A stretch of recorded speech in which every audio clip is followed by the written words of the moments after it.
Brought to you by Techno Camon 30 series.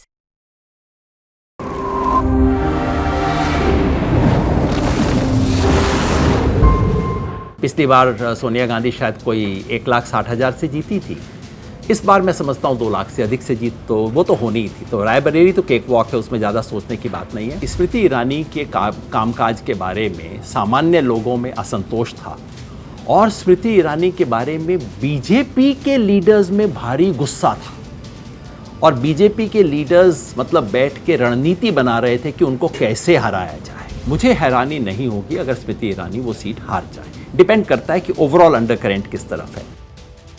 UP की Amethi Lok Sabha seat जिसकी चर्चा लगातार हो रही है क्योंकि यहां से चुनाव लड़ रही हैं बीजेपी की दिग्गज नेता स्मृति ईरानी। स्मृति ईरानी के खिलाफ इस बार राहुल गांधी नहीं बल्कि कांग्रेस के केएल शर्मा है और ये चुनाव लड़ा है प्रियंका गांधी ने क्योंकि उन्होंने खूब प्रचार किया। अब सवाल ये है कि क्या इस बार भी स्मृति ईरानी अमेठी को जीत पाएंगी या राहुल गांधी की गैर मौजूदगी के बाद भी केएल शर्मा कांग्रेस की सीट वापस ले आएंगे। यही सवाल हमने योगेंद्र यादव से पूछा। राजनीतिक विश्लेषक योगेंद्र यादव का कहना है कि क्योंकि वो अमेठी और रायबरेली के दौरे पर गए थे, ऐसे में उनको हैरानी नहीं होगी अगर स्मृति ईरानी अमेठी से चुनाव हार जाती है।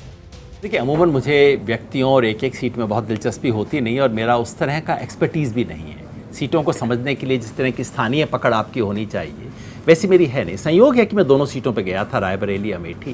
देखिए, रायबरेली तो केक वॉक थी, गांधी परिवार का कोई व्यक्ति वहाँ खड़ा हो जाए। पिछली बार सोनिया गांधी शायद कोई 1,60,000 से जीती थी। इस बार मैं समझता हूँ 2 लाख से अधिक से जीत तो वो तो होनी ही थी। तो रायबरेली तो केक वॉक है, उसमें ज़्यादा सोचने की बात नहीं है। और उसकी वजह यह है कि वहाँ गांधी परिवार का एक वोट बैंक है उनके नाम से कि इन्होंने हमारे लिए रेल कोच फैक्ट्री लगाई, इन्होंने हमारे लिए एम्स लाया, इन्होंने ये किया वो किया और बहुत लोग बिल्कुल डायरेक्ट बेनिफिशियरी हैं उनके। तो उनके पास एक अपना वोट बैंक है। प्लस अगर राहुल गांधी वहाँ गए हैं तो जाहिर है वो बढ़ेगा, उसमें कुछ सोचने की बात नहीं है। रही बात अमेठी की, जब मैं अमेठी में घूमा और तब तक तय नहीं था कि वहाँ कैंडिडेट कौन होगा, एक बात स्पष्ट थी कि स्मृति ईरानी के कामकाज के बारे में सामान्य लोगों में असंतोष था और स्मृति ईरानी के बारे में बीजेपी के लीडर्स में भारी गुस्सा था और बीजेपी के लीडर्स मतलब बैठ के रणनीति बना रहे थे कि उनको कैसे हराया जाए। तो इस फैक्टर को भी मत भूलिएगा आप। और तीसरा, जो पूरे उत्तर प्रदेश में अगर वो एक बहाव है जो मैं समझता हूँ 5-7% का नुकसान है तो वो अमेठी को भी करेगा। केएल शर्मा दिल्ली के स्टूडियो के लिहाज से हल्के व्यक्ति प्रतीत हो सकते हैं, लेकिन रायबरेली अमेठी में उनको कोई हल्का मानने वाला नहीं होगा क्योंकि पिछले 20-30 साल से वहाँ का पूरा मैनेजमेंट केएल शर्मा जी ने किया है।